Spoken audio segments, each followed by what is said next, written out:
And on this tech deck, we've got Adarin's Natural ES335. He's had this guitar for 12 years. And sort of bring you into the truss rod. That truss rod has never been adjusted. And the reason for that? He was terrified at the thought of handing his guitar over to anyone. This type of response I have seen time and time again. Now this will be set up with 11 to 49 strings. The strings that are on there now are very heavy, so they've got to come off. We're going to put the initial 11 to 49 strings on there and tune it to E flat, which is the tuning he prefers. The main reason he brought the guitar in was he could not tune it. Well, when we are done, I will demonstrate, as always, just how in tune this guitar will be. What we did was I put a second strike plate on to buy some more threads of adjustment to be able to straighten out the neck. We got the neck beautifully straight. We have leveled, recrowned, and polished. I have started using these emery boards that I get at the local dollar store for $1.25 to do the final buff and polish on the frets. So these two frets have been polished. There's 7 steps of abrasives. The only ones I'm actually using after I've buffed out with the Jeweler's Rouge. I'm just about to do this one, number 6 and number 7. 4th fret, 6 and 7.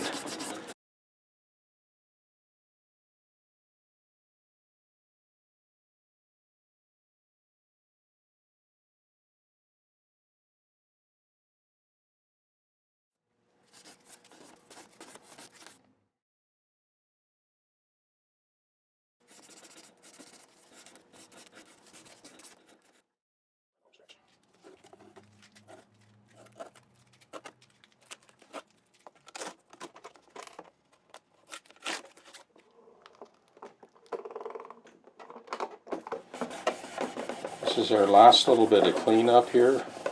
All the any residue left over from the buffing. And like I've said in the past, you kind of wipe it on, wipe it off, and you're done. It's just a lemon oil I get at the local Canadian Tire.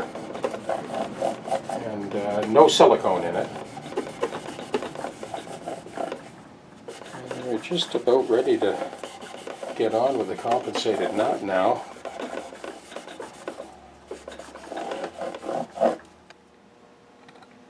So we're now going to utilize that nut that we very carefully removed. So in order to quickly get to the bridge and set up the intonation between the 7th fret and its corresponding octave at the 19th fret, we're going to put our original nut back into place. Once we finish the calibration from the up to the end of the fingerboard, we'll come back and we don't have to worry about struggling to get that nut out because it's not glued in anymore. At that point, we'll get on with the compensated nut. Oh, there's trouble in paradise. When we checked the values, and what I mean by that is when we fretted the 12th fret note, tuned that fretted 12th fret note to the tuner, and then played the open string, these were the values that we found all the way across the nut. The low E was 4 cents sharp. The A was perfectly in tune. 12th fret, open string, perfectly in tune. The B was also perfectly in tune. The only 2 strings out of 6 that were in tune. All of the other ones were sharp. So for those that have followed my channel, you will come across another ES335 that I'd done for Mark, who's a guitar collector I've done a bunch of guitars for. It was another guitar that needed negative values all the way across.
So this is the quick wrap up on this 335. These are the cobalt strings. They're 11 to 48. Actually, I said 49. 11 to 48, and it's set up for E-flat tuning. So starting with the tailpiece, both lugs were a little bit loose. The threads on this lug were wrapped with Teflon tape. You shouldn't use Teflon tape on the treble side. I used a very thin aluminum tape. The saddles are pretty loose in the casting, so I put some Loctite, blue Loctite, into the cuff of the casting here. Not on the actual threads themselves, but just on the cuff. And that kind of firmed them up a little bit. This is definitely a candidate for a possible Faber bridge or Tone Pro bridge, if he decides to go that route. Right now it's original, works fine. I wasn't really impressed with the design of the bridge because there's no retainer spring. So the adjustment heads of these fasteners can tend to kind of pop up out of the casting. Thus the blue Loctite to kind of hold them in place, a liquid nylon. Now, the actual threaded posts go into the maple stringer, so they're rock solid. However, the thumb wheels were pretty loose on those threads, so I wrapped these threads with Teflon tape, both sides, and then I put a little 1/8 inch long piece of heat shrink on the threaded tips that protrude beyond the thumb wheel, and that allowed us to get a good solid press fit, so there's no wobbling or wiggling. The bridge is rock solid. Next, the bridge pickup was adjusted. It was way too close to the string, so that was dropped down, and the neck pickup was padded to level it out with the string path. This volume knob had a crack right across, so I swapped that out. We've got the lay of the neck is just beautiful on this now. There were a bunch of different spots that needed to be touched up, leveled, recrowned, and polished. So this guitar is now 100% tuning stability and playability. You'll hear it when we go into the studio. As I mentioned earlier on, it's mostly negative values. So these are the values for the D, which was cut in the most, the G slightly, the first string and the sixth string. The A string and the B string lined up perfectly. 12th fret, fretted note, and open string. The other 4 needed negative values cut. And you'll see on Mark's 335, also a custom shop guitar, needed the same treatment. Earlier we doubled up that strike plate for the truss rod. We bought back a whole bunch of extra threads of adjustment. This neck is now fully adjustable. We can get it dead straight or whatever amount of relief we need. Okay, Albert, a buddy of mine from many, many years ago, had shown me this trick for the 2-volume 2-tone and 3-way switch setup, where you back off these 2 volumes to about 7 or 8, and same with the tone, just back them off just a little bit, leave the 3-way selector in the middle position, so at 7 I get both pickups.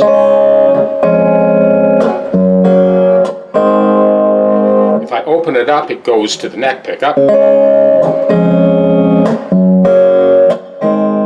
And if I back it off, it goes to the bridge.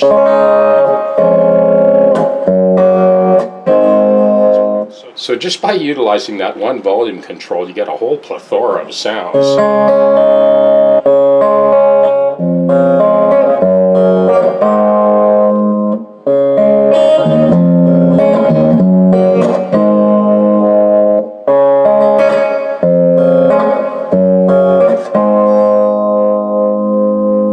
This is the progression I've chosen to blow over.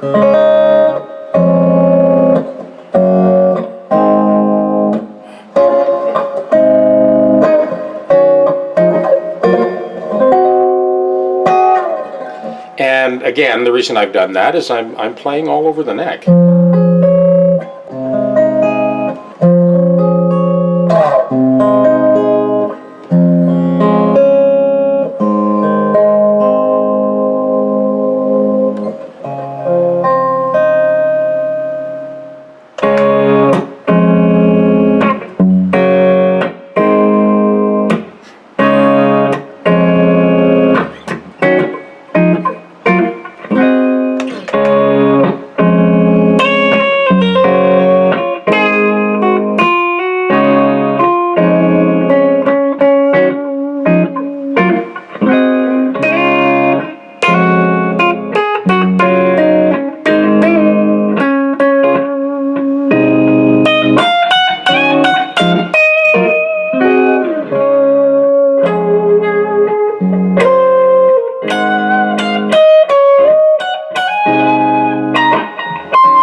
So with these heavier strings, these 11 to 48, you can actually strum. Now that this has been calibrated, you can strum all those first position chords like you're doing a folk gig or a bluegrass gig.